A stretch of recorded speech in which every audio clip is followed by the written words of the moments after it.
दोस्तों मैं हूं सरबर कचांडियो और आप देख रहे हैं मेरा यूट्यूब चैनल।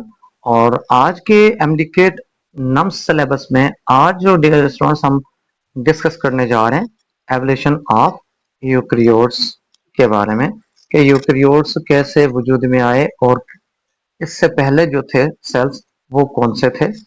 डियर स्टूडेंट्स हम सबको पता है कि लाइफ जो है वो सिंपल टू कॉम्प्लेक्स जो है की तरफ गई है। तो सिंपल ऑर्गेनाइजेशन से कॉम्प्लेक्स ऑर्गेनाइजेशन की तरफ उन्होंने जो है वो सफर किया है। तो डियर स्टूडेंट्स सिंपल जो है हमारे पास लिविंग ऑर्गेनिज्म है वो तो आपको पता है वो बैक्टीरिया है या प्रोकैरियोट्स जिसको कहते हैं, क्योंकि there is no labour of division नहीं है वहां पे, और यूनिसेलुलर होते हैं, स्पेशलाइजेशन नहीं होती। तो इनको हम कहते हैं कि they are said to be the simplest living organisms, और वो कॉलोनल शेप में रहते हैं, उसकी कोई मल्टी सेलुलरिटी नहीं होती। सारे सेल स्ट्रक्चर के एतबार से, फंक्शन के एतबार से और कंपोजिशन के एतबार से एक जैसे ही होते हैं, चाहे वो लाखों की क्यों ना कॉलोनी हो। तो उसको हम मल्टी सेलुलर नहीं कह सकते हैं because of there is no labour of division, right. Okay जी। तो एक बंदा था जिसका नाम था मार्गुलिस, या जिसका पूरा नाम है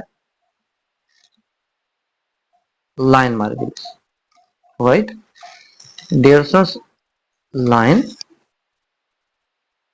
मार्गुलिस जिसका पूरा नाम था, उसने क्या किया, उसने एक कॉन्सेप्ट दिया था।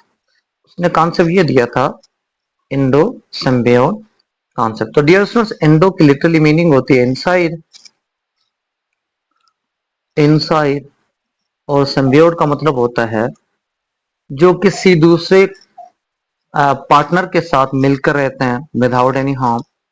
जैसे आप लोग कमेंसलिज्म पढ़ते हो, एसोसिएशन पढ़ते हैं, सिम्बियोसिस पढ़ते हैं और कमेंसलिज्म पढ़ते हैं, जैसे म्यूचुअलिज्म पढ़ते हैं।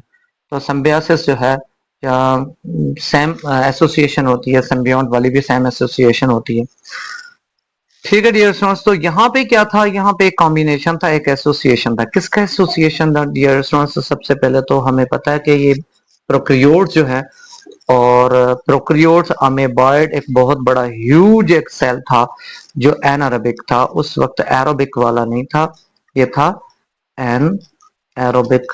और इसको कोई ऐसा क्राइटेरिया चाहिए था, कोई ऐसा जो इसमें अंदर ऑक्सीजन का जो है इन्वॉल्वमेंट करवा सके। तो फिर उन्होंने क्या किया था, इन्होंने एनारोबिक बैक्टीरियाज ने एरोबिक बैक्टीरिया को इनग्लफ किया था अपने अंदर, ठीक है। तो दीज वर इनग्लफ्ड। तो लार्ज एनारोबिक अमीबाइड जो प्रोकैरियोट्स है, उन्होंने इंजेस्ट किया था स्मॉल एरोबिक बैक्टीरियाज को, और ये डाइजेस्ट करने के लिए नहीं किया था बल्कि स्टेबलाइज करने के लिए किया था, क्योंकि ये जो लार्ज एनारोबिक बैक्टीरिया था वो एनारोबिक था। और फिर क्या हुआ, ये उसके बाद ओरिजिन हुआ था, इनकी वजह से ओरिजिन हुआ। किसका ओरिजिन हुआ डियर स्टूडेंट्स? सेल ऑर्गेनेलिस का जो ओरिजिन हुआ था।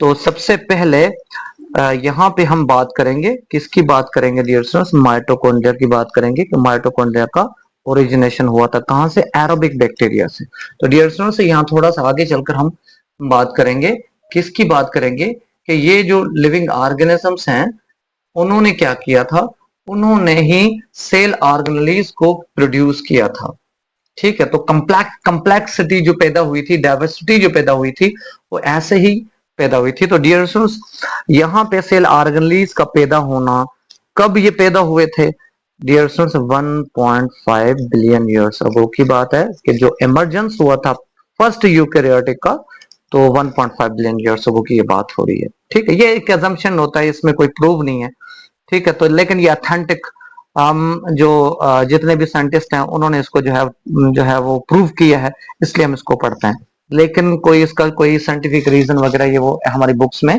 किताबों में नहीं है। बस इसको जो है थ्योरी या कॉन्सेप्ट का हम नाम देते, कोई ये लॉ नहीं है कि जिसको हम जो है वो प्रूफ हो, इसको हम ऐसे नहीं कह सकते। कोई ऐसा अगर कोई अथेंटिक एविडेंसेस के साथ कोई चीज आ गई तो ये थ्योरी जो है वो रद्द भी हो सकती है, ठीक है जी। तो ये ख्याल था।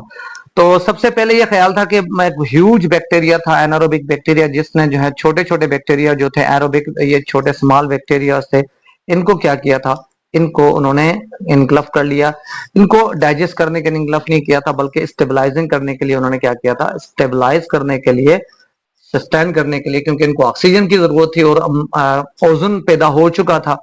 ओजोन में ऑक्सीजन जो है वो पैदा हो चुकी थी, ओजोन लेयर, तो यहाँ पे ऑक्सीजन की जनरेशन हो चुकी थी बैक्टीरिया वगैरह की वजह से। तो इन्होंने खुद को जो है, एनारोबिक बैक्टीरिया ने खुद को स्टेबलाइज करने के लिए जो है वो एरोबिक का जो है वो बैक्टीरिया का सहारा लिया, ताकि ये भी ऑक्सीडेशन को प्रोसेस कर सके। ठीक है जी। उसके बाद इन्होंने क्या किया, फिर आगे चले और फिर उन्होंने दूसरे बैक्टीरियाज को इनग्लफ किया, जिनका नाम था स्पायरोकीट। और स्पायरोकीट को जब इन्होंने इनग्लफ किया, तो फिर इन्होंने इनसे क्या बनाया गया डियर स्टूडेंट्स, फिर उन्होंने इससे ही एक लोकोमोटरी ऑर्गन बना दिया, और अमेबाइड फ्लैजिलेट जिसको कहते हैं। तो डियर स्टूडेंट्स, जो फ्लैजिला की जो बुनियाद रखने वाले होते हैं वो स्पायरोकीट होते हैं, बैक्टीरिया या स्पायरेला जिसको कहते हैं वो, उनको भी इन्होंने इनग्लफ किया था फॉर द लोकोमोशन। तो लोकोमोशन, जो लोकोमोटरी ऑर्गन जो इनका बना था वो स्पायरोकीट से है। ठीक है। तो इन्होंने माइटोकॉन्ड्रिया को भी अंदर रखा, और इन्होंने जो है स्पायरोकीट को भी अंदर रखा। स्पायरोकीट जो है वो लोकोमोटरी ऑर्गन के तौर पे काम करने लगे। फिर क्या हुआ, फिर ऐसे हुआ कि ये दोनों अब जो बैक्टीरियाज में ये दोनों करेक्टर आ चुके थे, एक फ्लैजिला जो लोकोमोशन करवाता था from one place to another place, और ये जो माइटोकॉन्ड्रिया था ये अब ऑक्सीडेशन के प्रोसेस में इनको जो है इन्वॉल्व करवाता था। आपको पता है ऑक्सीडेशन और रिडक्शन का प्रोसेस होता है। तो ये रेस्पिरेशन का प्रोसेस, जो ऑक्सीडेशन प्रोसेस होता है, जिसमें क्या होता है, फूड को, ग्लूकोज को ऑक्सीजन के साथ रिएक्ट किया जाता है, फिर उसको जो है किसमें, कार्बन डाइऑक्साइड और वाटर और एटीपीज में जो कन्वर्ट किया जाता है डियर स्टूडेंट्स। अब ऐसा ही दूसरा एक बैक्टीरिया था जिसमें इनग्लफ किया गया साइनोबैक्टीरिया को। तो डियर स्टूडेंट, जब साइनोबैक्टीरिया को इनग्लफ किया गया तो वो ऑटोट्रॉफिक यूकैरियोटिक में कन्वर्ट हो गए, और जिन्होंने खाली माइटोकॉन्ड्रिया को किया था वो हेटरोट्रॉफिक थे। और हेटरोट्रॉफिक तो आपको पता है डियर स्टूडेंट्स के वो क्या करते हैं, कैटालाइटिक का प्रोसेस करते हैं, और जो ऑटोट्रॉफिक है वो एनाबॉलिक रिएक्शन करते हैं। तो ये तो हमें कॉमन पता है। कि कहने का मकसद ये कि यहाँ पे माइटोकॉन्ड्रिया का वजूद पैदा हुआ, और जब साइनोबैक्टीरिया को एनारोबिक बैक्टीरिया, ह्यूज बैक्टीरिया ने इनग्लफ किया, तो वो उनके ऊपर जो मेम्ब्रेन बाउंड जो पैदा हुआ, मेम्ब्रेन बाउंड ऑर्गेनेलीज इनको हम कहते हैं, इनग्लफिंग जब हुई इनकी, तो क्लोरोप्लास्ट का जो वजूद है वो बाय इनग्लफिंग द साइनोबैक्टीरियाज की वजह से ही हुआ बैक्टीरियाज में सबसे पहले, जिनको हम फोटोसिंथेटिक बैक्टीरियाज हम कहते हैं। कि साइनोबैक्टीरिया से वो बैक्टीरियाज वजूद में आए जो फोटोसिंथेटिक बैक्टीरियाज हैं। ठीक है डियर स्टूडेंट्स। तो अगर पूछा जाए कि ओरिजिन ऑफ फ्लैजिला कहां से हुआ, तो हम कहेंगे कि स्पायरोकीट जो है वो ऐसे बैक्टीरियाज हैं जिन्होंने बुनियाद रखी थी। किसकी बुनियाद रखी थी डियर स्टूडेंट्स? फ्लैजिला की बुनियाद रखी थी। और ओरिजिन ऑफ माइटोकॉन्ड्रिया की बुनियाद किसने रखी थी? तो उन्होंने इसमें ओरिजिन ऑफ माइटोकॉन्ड्रिया की बुनियाद जो रखने वाले बैक्टीरिया से वो एरोबिक बैक्टीरिया थे। उन्होंने वही डेवलप हुए थे इसमें अंदर, बैक्टीरिया में अंदर, माइटोकॉन्ड्रिया में अंदर जो है उन्होंने जो है वो खुद को डेवलप कर दिया था।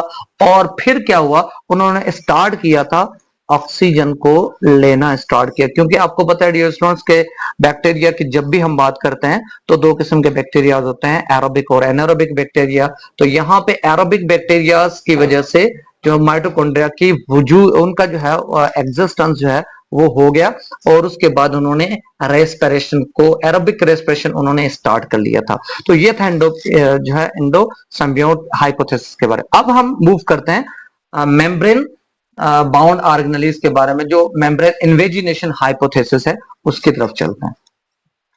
तो डियर स्टूडेंट्स, अगर हम बात करते हैं मेम्ब्रेन इन्वेजिनेशन की, तो डियर स्टूडेंट्स मेम्ब्रेन इन्वेजिनेशन में भी सेम प्रोसेस ही है।